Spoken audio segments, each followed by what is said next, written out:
Good morning, this is Eva. I'm gonna keep talking about Batman and psychology, and I guess I'm gonna start by talking about the whole Batman phobia, bat phobia, because uh, since he had such a traumatic event when he was a child of witnessing both his parents' murders. um, It's very common in children, especially, to have animal phobias, especially if they have like a PTSD nightmare issues. Um, and so his bats. I mean, usually it seems like I can't talk. People fall into the category of either snakes or spiders as being the thing that they're afraid of animal wise. But his is specifically bats, and the reason it is that is because his childhood best friend Rachel and him are running around playing on the grounds of Wayne Manor. You know, his family lives like in a mansion thing, and he falls through this hole in the ground.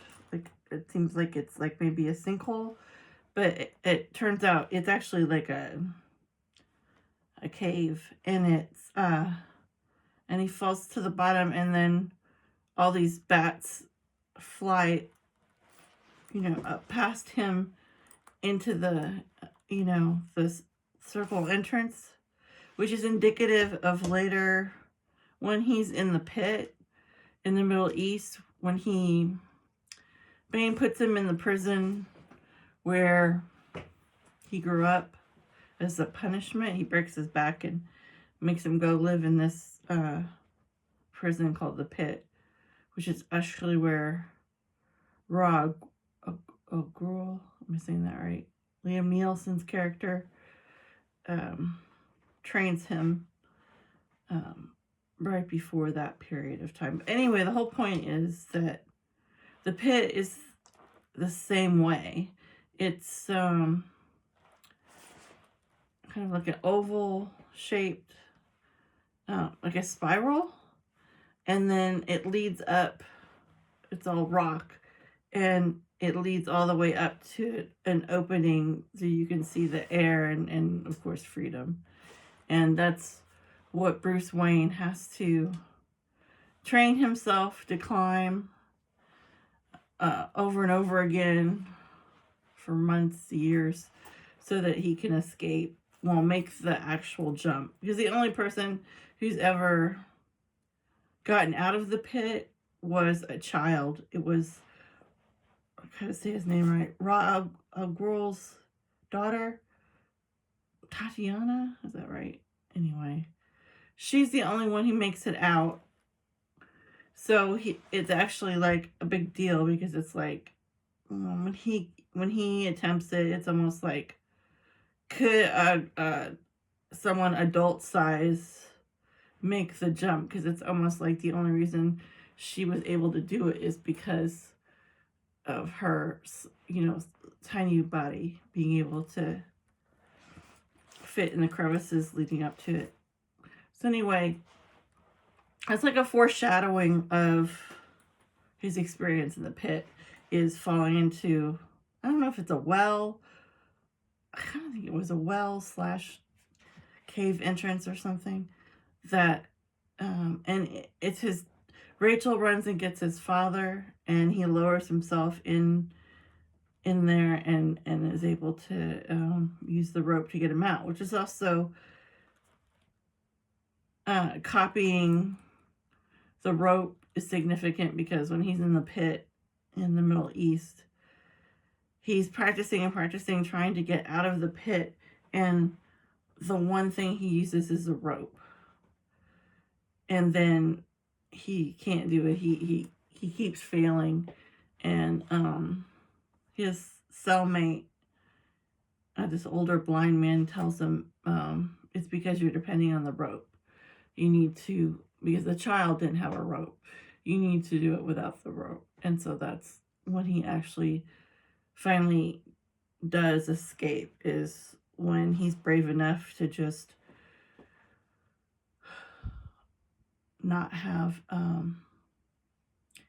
sort of a leverage or a backup, or like something to cushion his fall if he fell, or it's like he's fully surrendered to either escape or death. Whereas when he had the rope, he was not, because he could still use the rope to go back down to the pit if he had to. So it's like this huge act of liberation for him to finally make that choice, that he's actually willing to finally risk it all rather than stay there. And then, anyway, back to the animal phobias. So,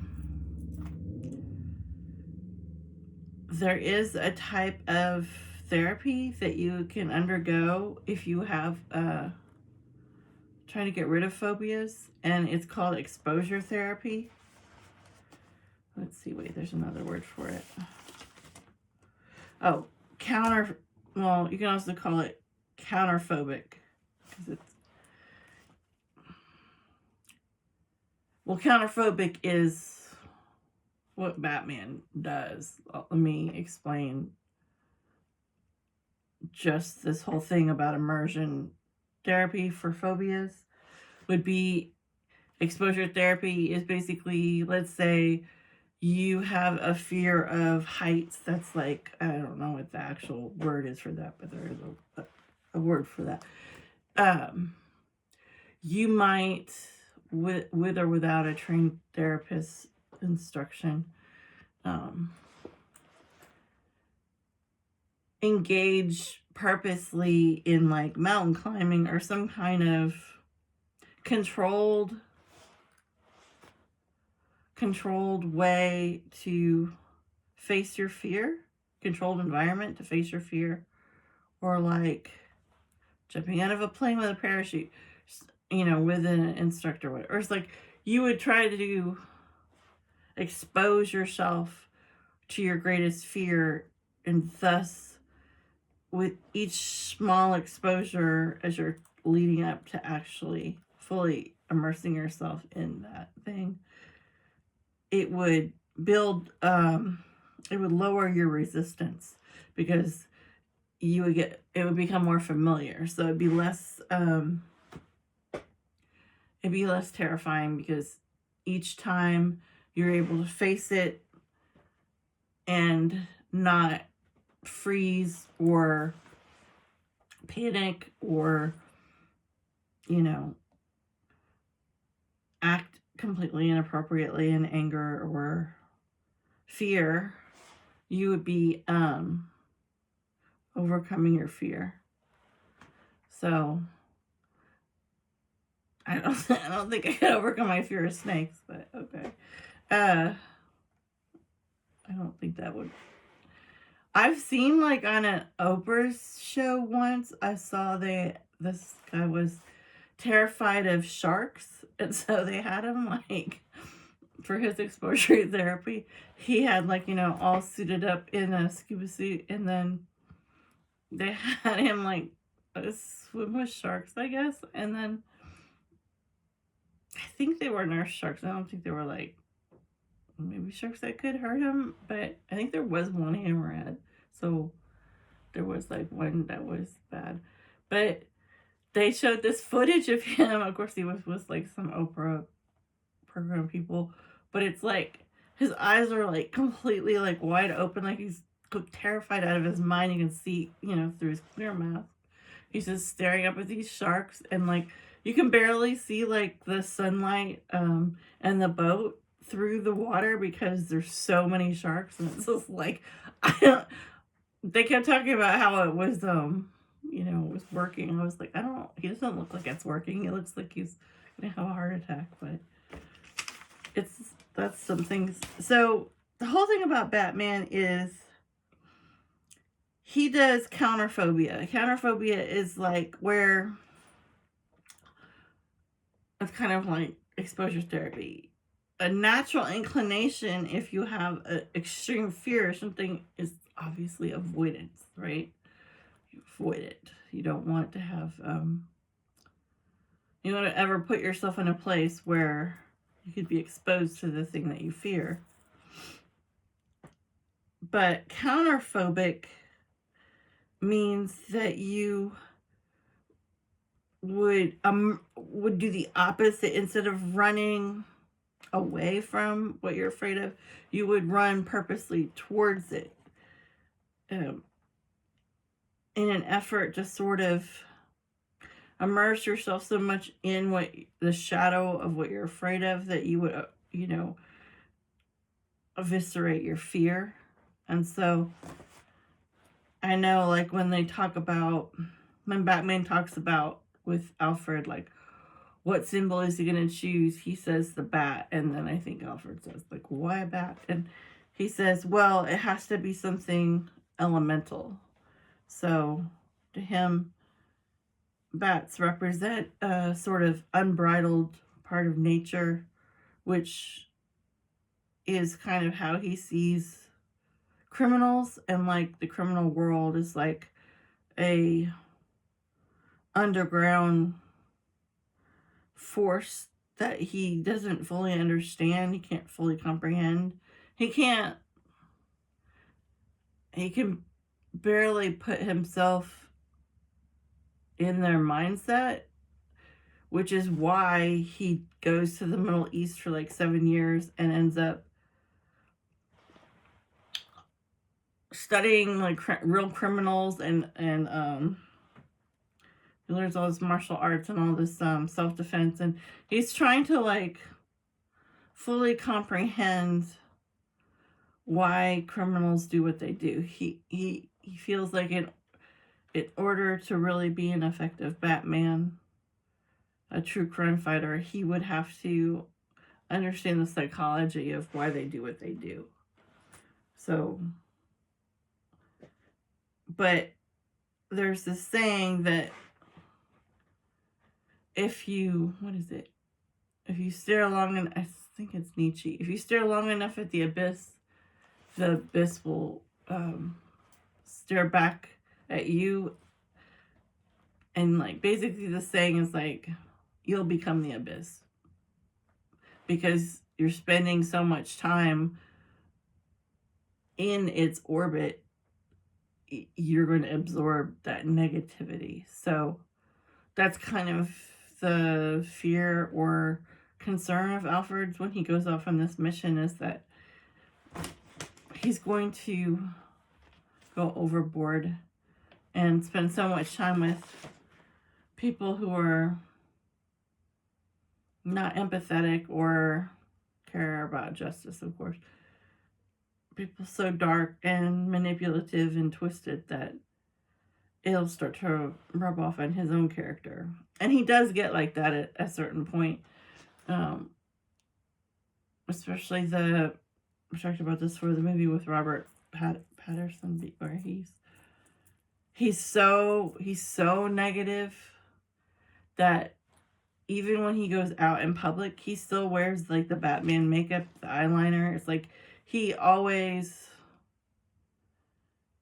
is Batman on some level because he is so fractured and divorced from being Bruce. Like he hates Bruce. He hates himself really because he identifies Bruce as really just his persona he puts out in public, his false face, I guess, to really distance himself from people, because when he's acting phony, it's really a defense mechanism because of his horrific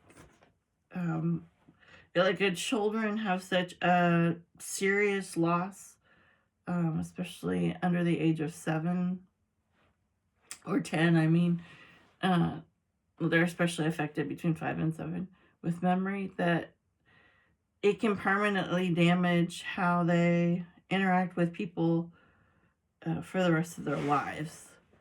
And it's more biological. Um, your hippocampus, which is the part of your brain that's sort of more emotional center, actually will shrink from the trauma or not properly grow. Your prefrontal cortex, which is all like your logic and reasoning, can be affected to the point where the neurons don't fully become solidified. So it's like your logic objective brain is not, you're not able, I mean, you have it, but it's not as effective as it's supposed to be. And your pituitary gland, that's deep in your the base of your brain, in the center, that has to do with sleep functioning. And children who are severely neglected or abused, often their sleeping patterns will be affected permanently, which is that pituitary gland. I know a lot about this because people with brain injuries have permanent, many times, like, let's throw out some number, 80% chance of permanent sleep disorders, and that has to do with the pituitary gland, which helps regulate your sleep. And so once that's damaged, the brain damage affects that, so you can never really, I feel like I can't really rest like a normal, like I did before the brain injury. I mean, I always had insomnia and sleep problems from PTSD anyway, and sleep paralysis when I was a kid. But basically what a brain injury does, I always say, is it takes whatever your poor characteristics are, like I have ADHD, like I already had sleep disorder stuff. It'll take the things about you that are your sort of weak points, like your Achilles heel of your, I don't know if you want to call it your character, your body, and it'll just increase those areas so that they're worse, they're weaker, you're more deficient. So it's very like confusing, because it's like, it's not something new that you didn't already struggle with, so it's very hard to differentiate between what was already there and what's new. Like, it all just becomes overwhelming. I have definitely been struggling the last couple weeks with my brain injury more than usual, and I've reading, writing, vision, blurriness, just really struggling. All right. There are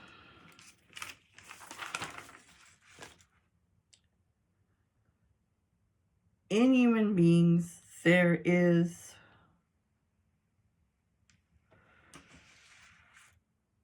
the tendency to, if you are, there's this saying that the only way to fight or triumph over sort of violent offenders, or people who are willing to harm other people, like sadists or perpetrators, or like psychopaths, sociopaths, people who are out for almost getting pleasure off violence and is for good people or people who have empathy to be trained and learneth in the ways of violence themselves, right? Because somebody who's just totally nice and could get walked over and doesn't have any, isn't tuned in at all to both sides of their light and dark side. It's almost like they're so harmless. They couldn't even be bad if they wanted. You know, like they don't have the skill. It's not a developed part of their persona because I mean, everybody has a sinful nature or a dark side, but there's a difference between being tuned into it and aware of it, and it's working on a certain level where you're tapped in, and then you can control it. A warrior who can, in a battle, who can control their anger, control their emotions, not ignore them or block them out, but feel them, let the feelings pass through them, and then be patient enough to be able to work with oneself to regulate themselves. Like, you can always tell, like, the mark of a strong or weak person is their ability to self-regulate. If somebody always needs to use substances, or they are dependent on other people, or they can't make themselves feel better by themselves, then that's always going to be somebody who's susceptible way more to other annoyances, temptations, distractions, etc., etc. Whereas the person who has control over their own mind, habits, a discipline, this is what Batman becomes. He becomes like the ultimate machine of sort of self-control on like every level: physical, mental, spiritual, physiological. That's when he's at his peak, is when he's with Rod Ghul, training is when he's at his peak, because he's able to master himself. And like Bane breaks his back, and he's like in this sling in the prison, in the pit, and it looks completely hopeless, but he manages to, somebody is able to put his back in place, the vertebrae, and then, I don't know, through like raw physical training, he's able to condition himself so he becomes strong again. He becomes powerful again. And I wish I could remember who said that statement about harmless. If you don't have the capacity for being bad or the skills behind it, you can't really be a formidable adversary to someone like that, right? Because they'll just, plow through you.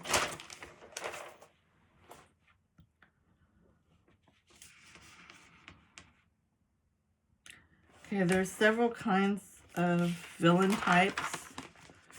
The first is, well, the classic villain. And